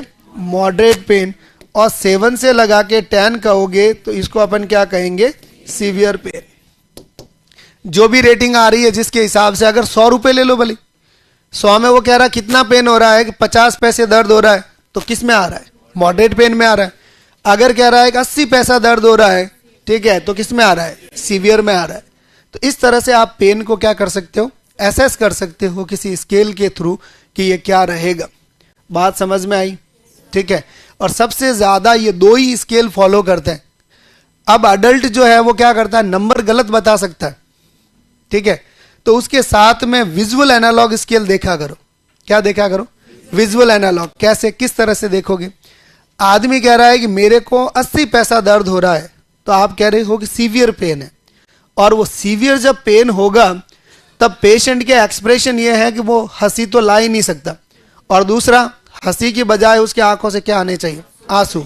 और तुम जब उसको ऑब्जर्व करते हो विजुअल एनालॉग स्केल के थ्रू, तब वो आदमी हंस हंस के बातें कर रहा था, अरे बाबूजी और क्या हालचाल, बाकी सब ठीक ठीक, मजा मजा मजा, ठीक, ऐसे बातें कर रहा। क्या उसका पेन 8 का है? नहीं, वो सिर्फ उल्लू बना रहा तुम्हें। तो आप दोनों को क्या करो? मिक्स करो, एसेस करो कि क्या ये सही है या वो सही है। अगर उसका पेन उतना नहीं है तो हो सकता है कि उसका पेन मॉडरेट टाइप का है, पर वो बता कौन सा रहा है? सीवियर बता रहा है। तो ये चीज आपको एसेस करनी। कुछ पेशेंट होते हैं जिनको आप छुट्टी करने की सोचोगे ना, और वो अपने आप दर्द बढ़ा देते हैं, ठीक है, उनको बोलते हैं बाबूजी आपको कल छुट्टी कर देंगे, ठीक है, तो वो बाबा जो है वो दूसरे दिन रात में चालू हो जाता है, हाँ दर्द हो रहा है, हाँ दर्द हो रहा है। ठीक है, उसको देखोगे जाके, उसको कोई दर्द नहीं हो रहा है, सिर्फ आप जाओगे तभी, आप दिखोगे ना उधर, तभी वो हाथ दर्द करता है। और नहीं तो वो आराम से फोन लेके बैठा होता है, हाँ हाँ सब ठीक चल रहा है अभी तो, सब बढ़िया है, हाथ दर्द नहीं आता फिर। और जैसे ही आएगा कोई ना कोई वहां पे, ठीक है, उसके चालू हो जाते हैं फिर नाटक। मतलब है कि वो सिर्फ टेम्पर टेंट्रम कर रहा है, पर इस पेन के हिसाब से उसका पेन नहीं है। तो दोनों को आप देख के मिक्सअप भी कर सकते हो। चलिए नेक्स्ट आपका, ठीक है, विजुअल एनालॉग तो अपन सिर्फ विजन देख के ही करते हैं। एफएलएसएसी और न्यूबॉर्न पेन रेटिंग स्केल जो है वो अभी पढ़ेंगे अपन। पहले लिखो इसको।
चेंज।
बना दिया।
डन।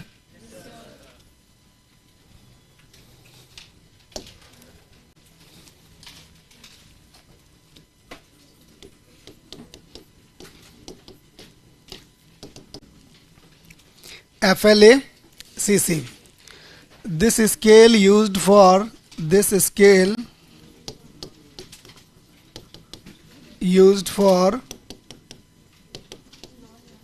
non-verbal patients.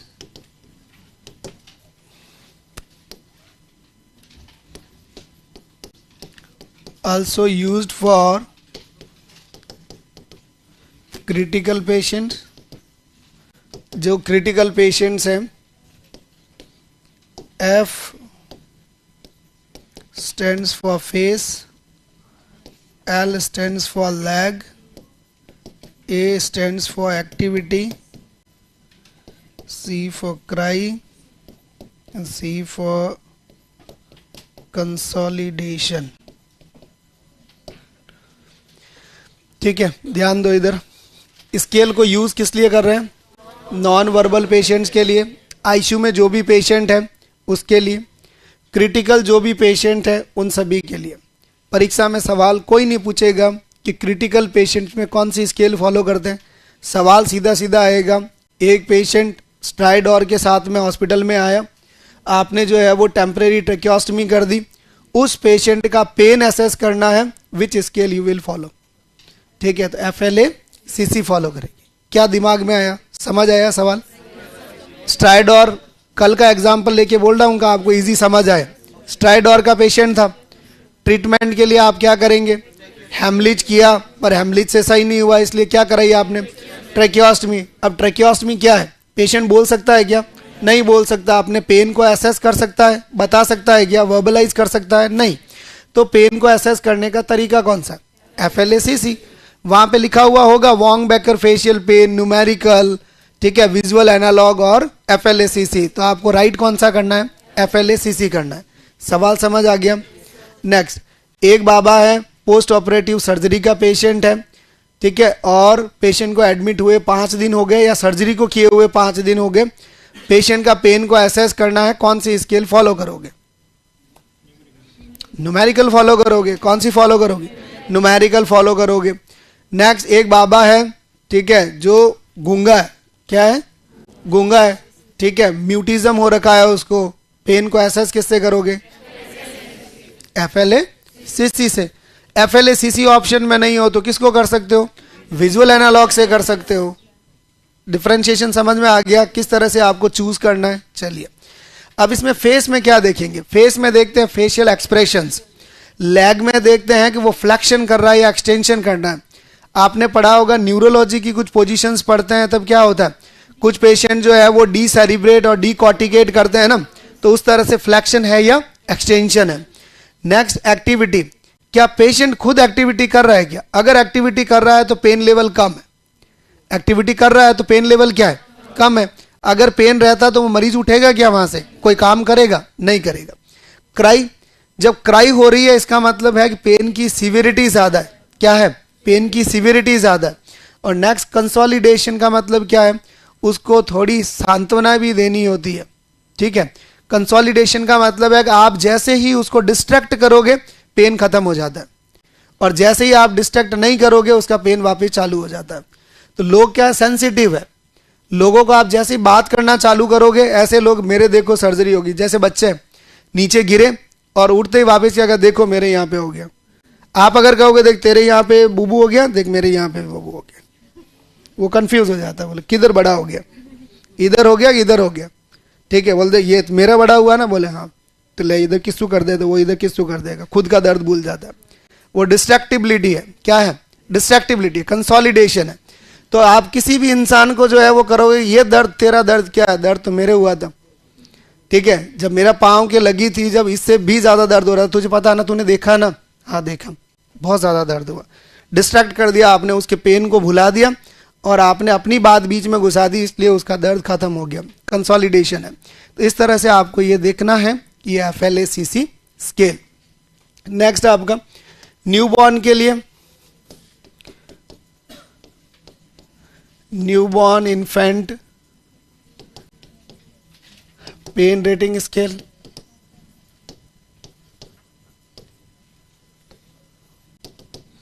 अब न्यूबॉर्न हो चाहे इन्फेंट हो, उन दोनों के लिए एक ही स्केल फॉलो करते हैं। अब ये बच्चे हैं जो ना समझ है, न तो फेशियल एक्सप्रेशंस प्रॉपर देते हैं और न अपनी चीज को वर्बलाइज कर सकते हैं। तो अलग अलग चीजें इनमें बता रखी है, ठीक है, कि पाँव का पहले फ्लेक्शन है क्या, एक्सटेंशन है क्या, फ्लेक्शन एंड एक्सटेंशन।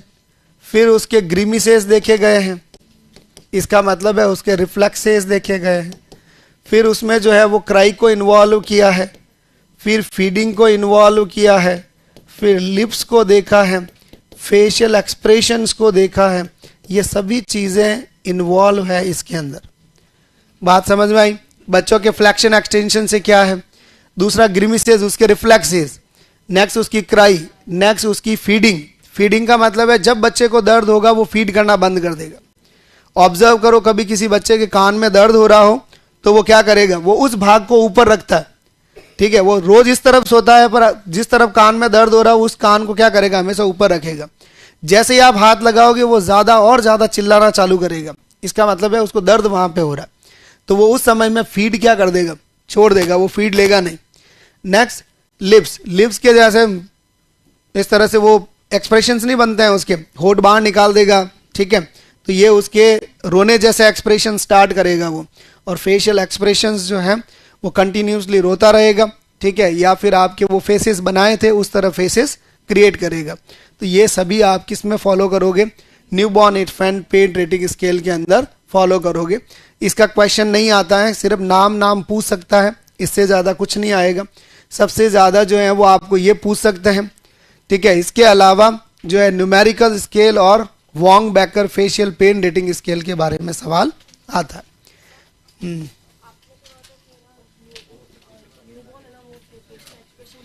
सभी चीजें इन्वॉल्व करके देखेंगे, एक चीज नहीं है। इन्फेंट भी तो ले लिया ना अपन ने, सिर्फ देखो, अगर अपन कहते हैं कि फेशियल पेन रेटिंग स्केल को ही फॉलो किया तो उसमें तो सिर्फ फेशियल एक्सप्रेशंस है। इसमें देखो, इसमें पैरामीटर्स कितने, तो सिर्फ एक चीज से अपन ये डिसाइड नहीं कर सकते कि इस पेशेंट को पेन हो रहा है या नहीं हो रहा है, पर अपन मल्टीपल क्राइटेरिया को जब साथ लेंगे और इसमें से 3 पॉजिटिव आ रहे हैं, इसका मतलब पेन तो हो रहा है। ये नेक्स्ट सुनो पहले, अरे आगे पढ़ा रहा हूं भाई, तुम अभी लिख दोगे तो मुझे पता है। नेक्स्ट, अगर किसी पेशेंट को पेन को एसेस करना है तो एक चीज और एसेस करने की है कि पेन किस तरह का है। तो ये एक अपन और एसेसमेंट का तरीका है, PQRST लेवल। क्या है PQRST लेवल? P का मतलब होता है प्रिसिपिटेशन, ठीक है, या फिर इसको बोलते हैं प्रोवोकिंग। क्या बोलते हैं? प्रोवोकिंग। और Q का मतलब होता है क्वालिटी। क्या मतलब होता है? क्वालिटी। R फॉर होता है रेडिएशन, ठीक है, और नेक्स्ट S फॉर सिवियरिटी और T फॉर टाइमिंग। ये PQRST का मतलब है, इसको एसेस कर सकते हैं कि दर्द किस तरह का है, ठीक है, किस किस टाइप का दर्द हो सकता है। P प्रिसिपिटेशन या प्रोवोकिंग, ऐसी कौन सी चीज है जो दर्द को बढ़ाती है और प्रोवोक करती है? ठीक है, आप शांत हो पर कोई एक चीज आपके सामने ऐसी बोल दे कि आपका पारा जो है वो आसमान में चढ़ जाता है, तो आपका वो क्या है? प्रोवोकिंग वर्ड है। क्या है? प्रोवोकिंग। लोग यूज करते हैं, इंग्लिश वाले यूज करते हैं, तुम लोग तो यूज नहीं करते होगे। लोग बोलते हैं तुम्हारा झगड़ा क्यों हुआ, तूने इसको क्यों मारा? तो वो सामने वाला बोलता है ही प्रोवोक्ड मी। ही प्रोवोक भी मतलब इसने मेरे को उकसाया। ठीक है, इसने कहा कि तेरे पापा ये, तेरी माँ वो, तेरे बहन ये, तेरा भाई वो, इसलिए इसने मुझे प्रोवोक किया और लास्ट में मैंने इसको एक थप्पड़ रख दी। तो उसने प्रोवोकिंग, प्रोवोक करना। तो ऐसा कौन सा फैक्टर है जिससे वो दर्द जो है वो क्या हो रहा है? प्रोवोक हो रहा है। तो या तो जो सर्जिकल पेशेंट्स है उसमें पोजीशन प्रोवोकिंग हो सकती है, कोई प्रोसीजर है वो प्रोवोकिंग हो सकता है, स्टिमुलेंट हो सकता है। ठीक है, तो पोजीशन का मतलब क्या है? पेशेंट इस तरफ कंफर्टेबल है पर जैसे ही आप इस तरफ लेना करवट बदलोगे उसको वो दर्द से कराने लगेगा जोर जोर से। दूसरा आपने लिखा है कोई भी प्रोसीजर, पेशेंट को और कुछ भी दर्द नहीं है पर जैसे ही तुम लोग जो है वो इंजेक्शन लगाने जाओगे वो कूकना चालू करेगा कि ये सबसे ज्यादा होता नहीं। छोटे बच्चों को देखो आप, कैनुला लगे हुए रहते हैं, जब चल रहा होता है ना, फ्लूइड चल रहा है, तब तक उसको कोई दिक्कत नहीं है, पर आप उसको अटैच कर रहे हो या उसको डिस्कनेक्ट कर रहे हो, वो सबसे ज्यादा जो है वो क्या करता है? रोता है। तो ये प्रोवोकिंग पॉइंट है उसके लिए। Next, quality. पेन की क्वालिटी कैसी है?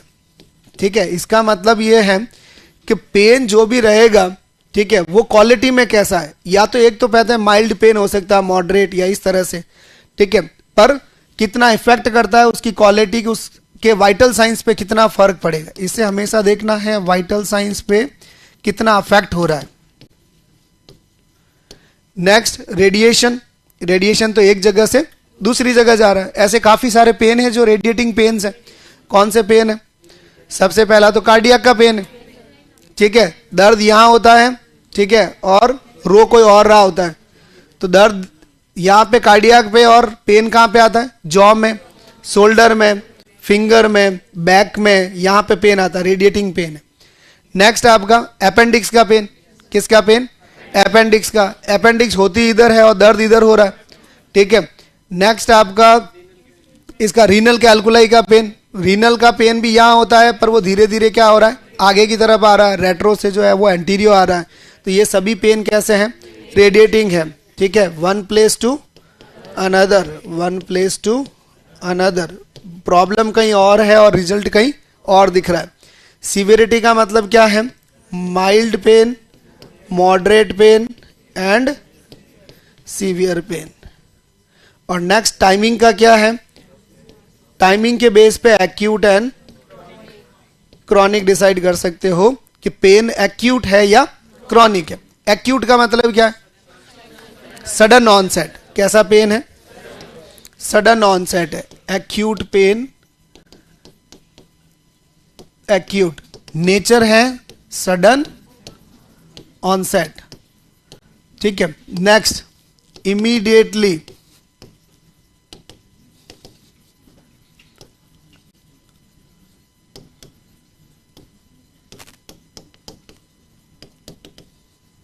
Changing in vital signs.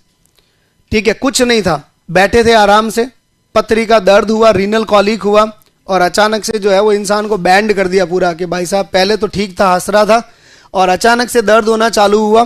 ठीक है, पेशेंट को सडन ऑनसेट था और इमीडिएटली चेंज किस में कर दिए?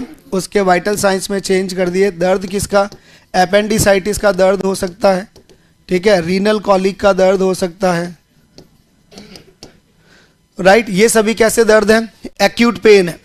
ठीक है, नेक्स्ट बात करते हैं क्रॉनिक पेन की। किसकी बात करते हैं? क्रॉनिक पेन की।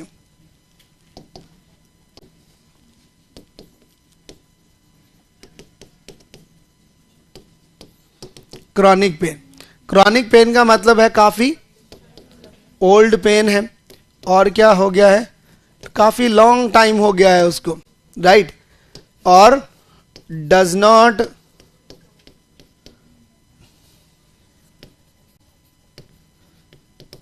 Affecting vital science. इसमें ज्यादा फ्लक्चुएशन नहीं होता है कि एकदम ऊपर नीचे वाइटल साइंस कुछ करेगा।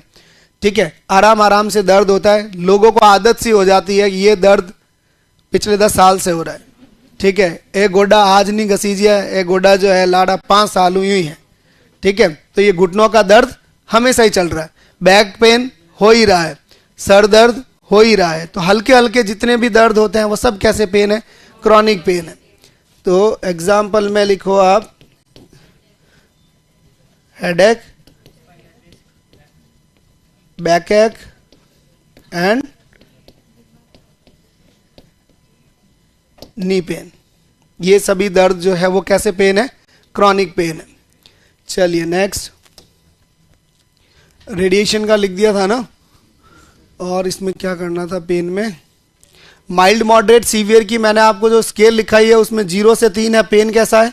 माइल्ड। 4 से 6 मॉडरेट, 7 से 10 सीवियर। तो ये आपको ध्यान रखना है उसके अंदर, ठीक है। Next, types of pen.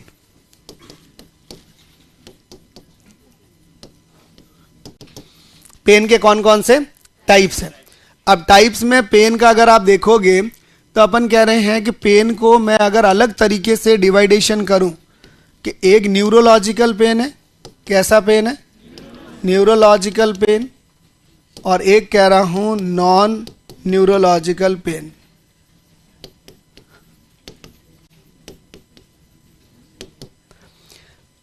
Neurological pain का मतलब क्या है? ऐसा पेन जो किसका पेन है? नर्व का पेन है। अफेक्टेड कौन हो रही है? अफेक्टेड जो पार्ट है वो क्या हो रही है? नर्व हो रही है।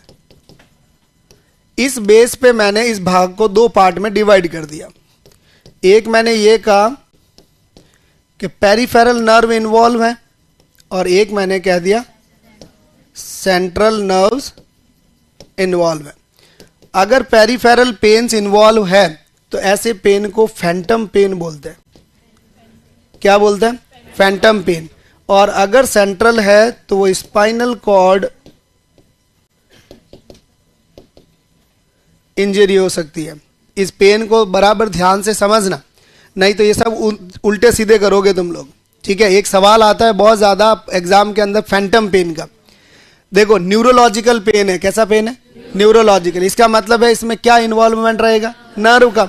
नर्व अफेक्टेड हुई होगी, इंजरी है वो किसको है? नर्व को है। तो इसमें एक तो है पेरिफेरल नर्व और एक है सेंट्रल। पेरिफेरल मतलब मेरे हाथ पांव इनमें कुछ भी दर्द हो रहा है तो ये पेरिफेरल है, और अगर मेरे इस सेंटर बॉडी में पेन हो रहा है तो वो सेंट्रल है। तो पेरिफेरल में पेन अगर हो रहा है तो वो फैंटम पेन है। इसका मतलब ये है कि किसी इंसान की टांग आपने उड़ा दी, एम्पुटेशन कर दिया, और पेशेंट को पूछ रहे हैं कि दर्द हो रहा है क्या? तो पेशेंट कह रहा है हाँ साहब, ठीक है, ये राइट पांव की अंगूठा जो है ना वो दर्द कर रहा है। भाई साहब, उड़ाए हुए 3 दिन हो गए, दर्द कहाँ हो रहा है? शमशान घाट में हो रहा है क्या? कहाँ हो रहा है दर्द? पार्ट ही नहीं है, इसलिए उस पेन को बोलते हैं फैंटम पेन। और ऐसे पेन को लोग कह रहे हैं साहब ठीक है, ऐसा जब दर्द है तो इसको क्या बोलते हैं? Ghost pain. भूत किसी ने देखा नहीं, सिर्फ सुना सुना, ठीक है, कि भूत जो है वो वाइट होता है, ठीक है, इतना बड़ा होता है, बाल खुले होते हैं।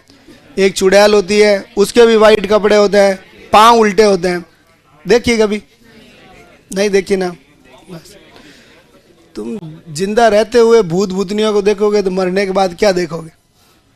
ठीक है, हाँ, जीते हुए तुम हो, समझ आया? नहीं, क्या हो तुम? जीते हुए पीतर हो। सुनो इधर, तो क्या हुआ?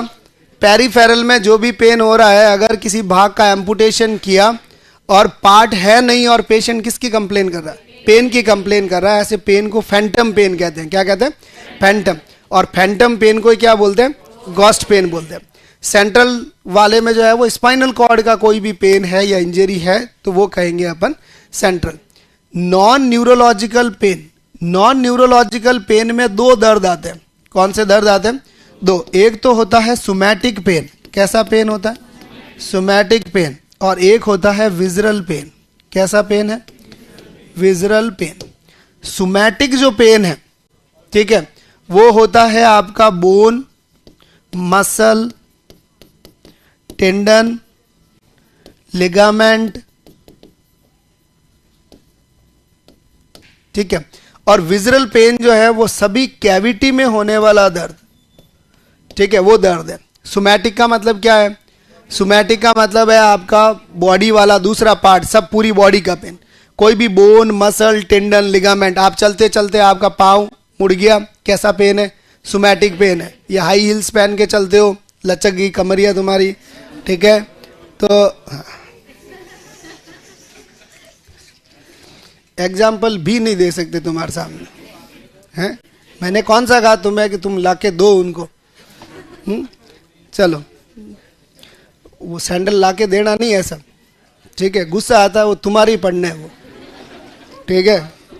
हाँ, और एक चीज और ध्यान रखना है, जितनी बड़ी पेंसिल उतना बड़ा छेद, ठीक है, खोपड़े के अंदर घुसेगी।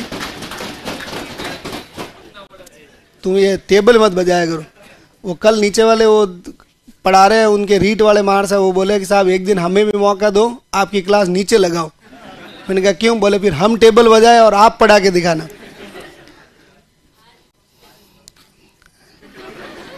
बुलाओ नहीं था, नीचे जाना पड़ी बेटा। चलो, बोन, अरे भाई तुम तो इतने से हो, वो रीट वाले लाखों में, ठीक है। हाँ, अबे करो तय, ओ बस इतना ही। सुनो इधर, कॉपी का पेज है तुम्हारा, कोई एकदम नया पेपर कॉपी लेके आया, अचानक से जो है वो पेपर पलटा, तुम्हारी कट लग गया। किस तरह का पेन है? सोमैटिक पेन है, ठीक है। चाकू से लग जाए, किसी से भी लग जाए, छोटी मोटी जो इंजरियां होती है, स्प्रेन होता है, ठीक है, स्ट्रेन है, ये सभी सोमैटिक पेन में आता है। विजरल पेन का मतलब है किसी कैविटी में पर्टिकुलर पेन हो रहा है, एब्डोमिनल कैविटी में पेन हो रहा हो, किसी पेल्विक कैविटी में पेन हो रहा हो, थोरेसिक कैविटी में हो रहा हो, इन सभी पेन को कैसा पेन कहते हैं? विजरल पेन कहते हैं। तो ये पेन का क्लासिफिकेशन है टाइप्स के हिसाब से कि neurological and non neurological. Neurological में दो है, peripheral and the central. Peripheral का एग्जाम्पल ध्यान रखना, फैंटम पेन, जिसको क्या बोलते हैं आपका? गॉस पेन कहते हैं। सेंट्रल पेन में स्पाइनल कॉर्ड इंजरी के रिगार्डिंग इंजरीज आएगी। नेक्स्ट,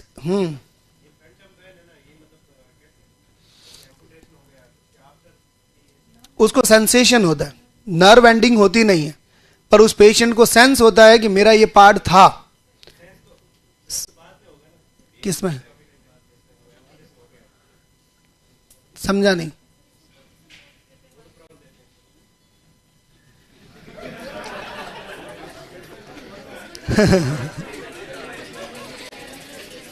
आगे बोल दो, आगे बोल।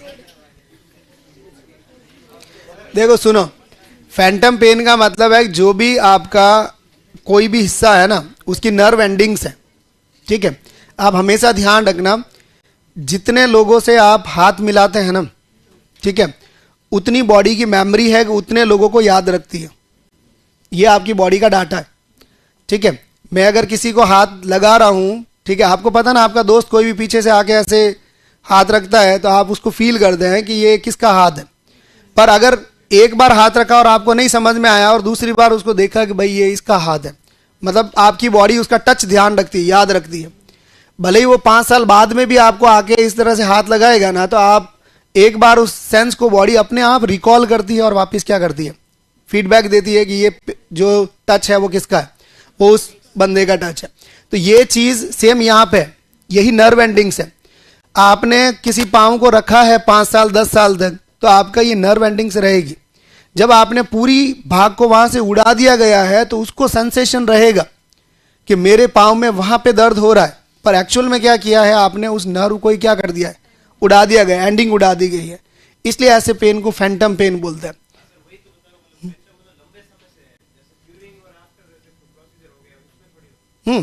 ऐसा नहीं है, ऐसा नहीं है। पेशेंट को सिर्फ सेंस जो है, इसका मतलब यह है कि वो जैसे सोचेगा ना, ठीक है, तो भी होगा उसको, ठीक है। उसको काफी बार ऐसा लगेगा कि मेरा पेन वहां हो रहा है, यही पेन है, पर मेन चीज क्या है? वहां पे वो पार्ट है नहीं, that's it.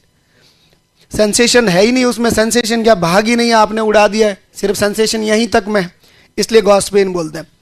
Next, non neurological में सोमैटिक एंड विजरल। तो विजरल सारा कैविटी में है और ये सारा आपका, ठीक है, बोन, मसल, टेंडन, ये सभी में है। चलो लिखो इसको।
फ्लैक्शन एक्सटेंशन किस तरह से है? फ्लैक्शन का मतलब यह है कि दर्द जब कभी भी होता है ना, तो आप या तो फ्लैक्स्ड हैं तो आप क्या करते हैं, बॉडी कोई भी हाथ लगाएगा या दर्द होगा तो उस भाग को आप अपनी तरफ खींचेंगे, उसको फ्लैक्शन बोलते हैं, राइट।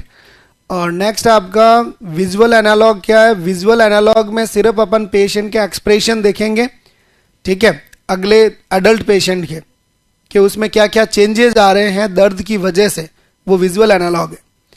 और नेक्स्ट आपका आईसीपी में कुछ चेंज हुआ है क्या? आईसीपी में कुछ चेंज नहीं हुआ, वही 5 से 15 mm ऑफ एचजी का प्रेशर है।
डन।